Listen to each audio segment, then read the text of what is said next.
Olá, gente querida!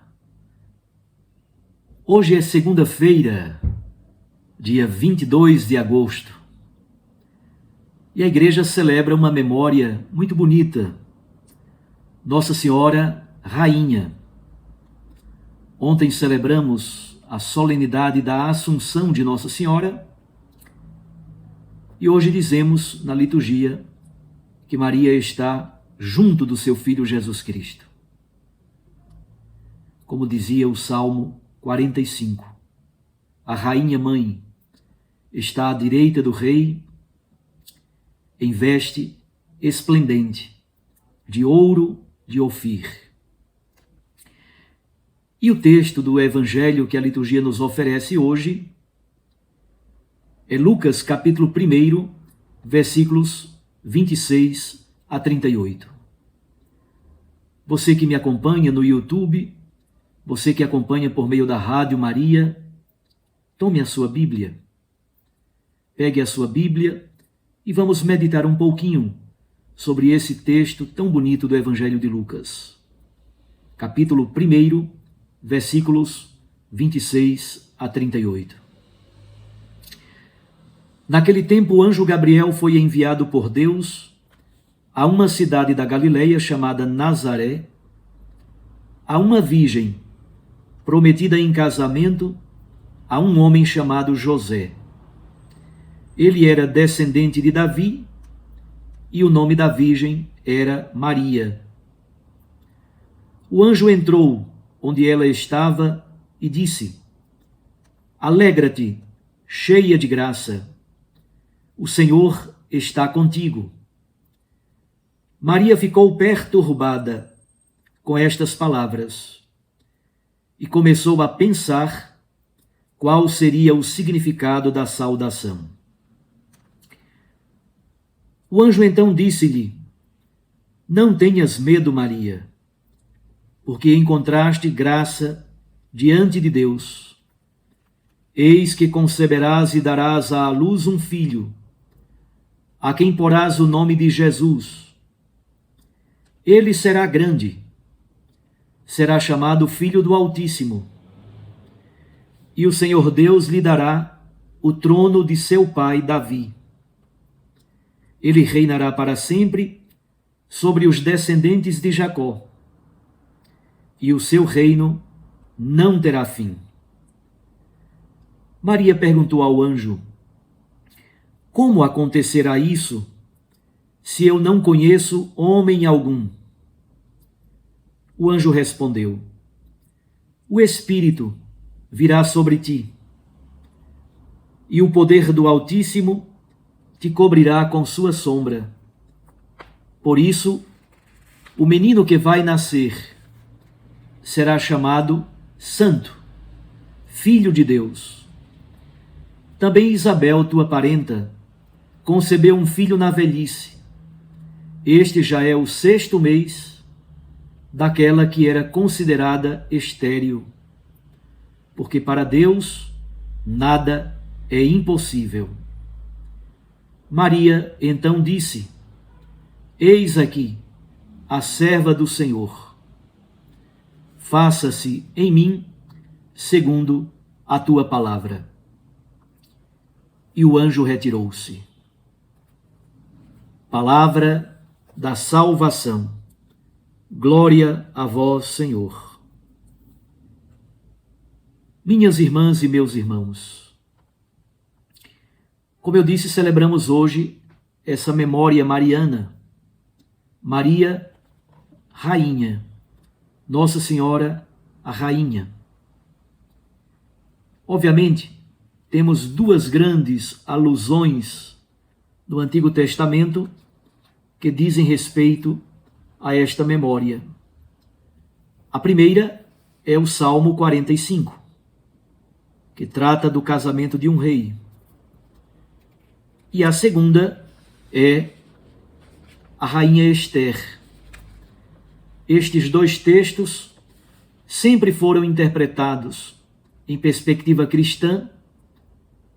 Esther é considerada na tradição cristã como que um sinal pré-figurativo do papel de Maria na história da salvação, a rainha que intercede pelo seu povo. E o Salmo 45 é um canto dedicado a um rei no dia do seu casamento. E há três personagens muito importantes. Obviamente, o rei, a noiva, que é uma princesa, e a mãe do rei, a rainha-mãe. A rainha-mãe aparece no capítulo 45, Salmo 45, versículo 10. Ali se diz que ela está à direita do seu filho, em veste ornada, esplendente, do ouro mais fino e precioso, o ouro de Ofir. É o papel da rainha-mãe. O rei, obviamente, ele é decantado pela sua beleza física, pelos seus dotes militares, pela sua sabedoria, por poder governar com verdade e com justiça. É alguém que odeia a iniquidade. É o mais belo dos homens. Porta uma espada, está montado a cavalo. Suas flechas são cortantes e agudas. O seu trono parece com o próprio trono de Deus. O seu cetro é um cetro de retidão. As suas vestes são perfumadas. E todas as filhas de reis se apaixonam por ele. Mas ele escolhe uma delas. E aí se faz a festa do esposalício do rei. Mas ao lado do rei, ao lado direito, está a rainha. Quais são as características deste reino? O reino desse rei, que é uma alusão a nosso Senhor Jesus Cristo, em perspectiva cristã, é um reino marcado pela verdade, pela justiça, marcado pelo ódio ao pecado e pela sabedoria. O livro do Êxodo nos diz: Deus estabeleceu um reino sacerdotal. Mas o sacerdócio cristão não é mais a oferenda do sangue de bodes e de carneiros no santuário. Como diz São Paulo na carta aos Romanos, capítulo 12, versículo 1, trata-se de um culto espiritual, de um culto existencial. É a oblação de nós mesmos, é a oferenda da própria existência, como culto agradável ao Senhor. Nós participamos deste reino. É um reino marcado pelo discernimento e por uma decisão radical por Jesus Cristo. Voltaremos a este ponto. Mas e o texto do Santo Evangelho? Começa com um contexto, versículos 26 e 27. O enviado de Deus se chama Gabriel. Gabriel significa força de Deus. Daí vem a palavra Gibor, que significa guerreiro, valente. E El significa Deus. Portanto, o valente de Deus, o poder de Deus, visita Maria Santíssima. E ele vai a uma cidadezinha da Galileia, chamada Nazaré. Nunca foi citada no Antigo Testamento. É uma aldeiazinha, perdida lá nas montanhas da Judeia. O emissário de Deus vai à casa de uma virgem que está prometida em casamento a um homem chamado José. José é descendente de Davi e o nome da virgem é Maria. Portanto, os dois primeiros versículos apresentam o nome do emissário de Deus, o anjo Gabriel, o lugar, Nazaré da Galileia, e os personagens envolvidos, Maria, José, sendo José da descendência de Davi. A palavra José significa Deus acrescenta graça sobre graça, e o nome Maria, mesmo tendo várias possibilidades e propostas de etimologia, provavelmente uma provinda do egípcio, de Miriam, significa a amada de Deus. E aí acontece a primeira intervenção do anjo Gabriel. o texto é construído a partir de 3 intervenções do anjo e de 3 reações de Maria. Na primeira intervenção do anjo Gabriel, o que ele diz? Primeiro, alegra-te. Depois ele trata Maria com um título que ficou muito presente na teologia mariana do Oriente, que charitomene, é um particípio perfeito, que charitomene significa aquela que é toda cheia da graça de Deus. Mas como é um particípio perfeito na língua grega, é algo que acontece no passado, mas cujos efeitos perduram no presente e para o futuro. Significa dizer, Maria é toda plenificada da graça de Deus, no presente, no passado e no futuro. E finalmente, ele diz que a causa da alegria é a comunhão com Deus. O Senhor está contigo. Não pode haver elogio maior do que esse. O Senhor nosso Deus está com Maria Santíssima. Por isso ela pode alegrar-se. Não é uma alegria fugaz e passageira de uma tarde de verão.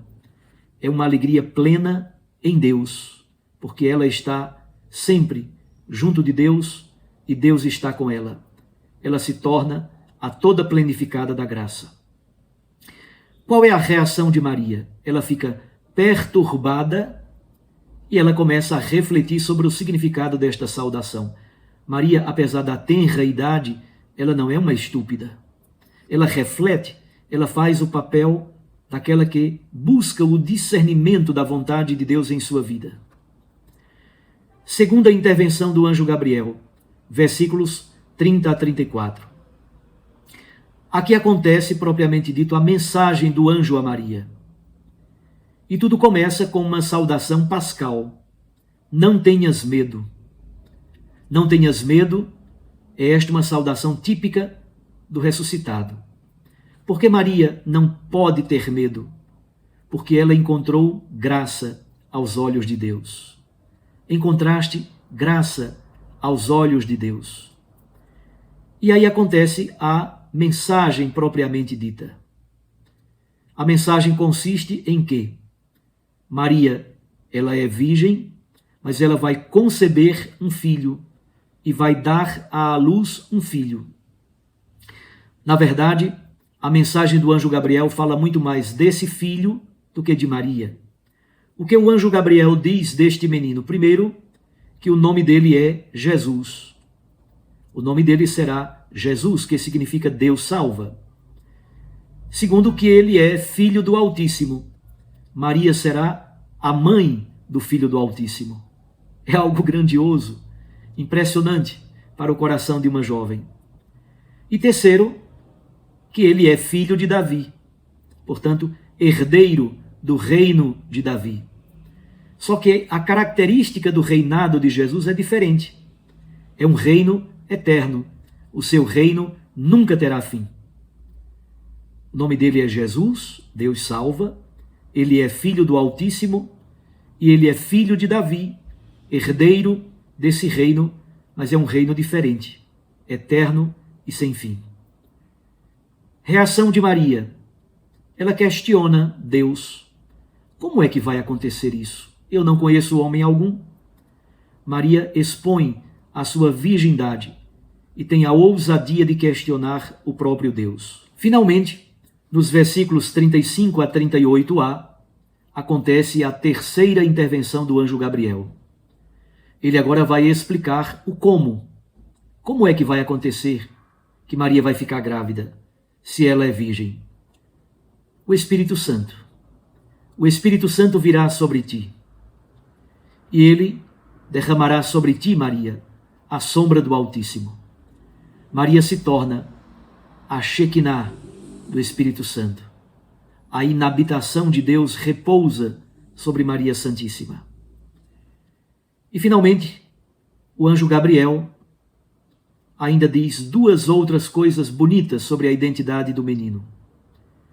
Ele é filho de Deus e ele é o Santo. Filho do Altíssimo, filho de Deus, filho de Davi, mas ao mesmo tempo reina num reinado que nunca jamais terá fim, e o Santo de Deus, separado, puro, e por isso mesmo o santo não poderia nascer do pecado. É por isso que a nossa fé professa que Deus preparou Maria Santíssima como imaculada, desde o nascimento, para ser a mãe do Verbo encarnado. Deus então dá a Maria um sinal para comprovar a veracidade de sua palavra. Isabel, parenta de Maria, idosa e estéril, também ela está grávida. Para Deus, nada é impossível. Qual é a reação de Maria? Feito o discernimento, na luz do Espírito, Maria consente. Eu sou a serva. A rainha, na verdade, é serva. A rainha que está à direita do rei é rainha exatamente porque é serva. Cumpra-se na vida de Maria a santa palavra de Deus.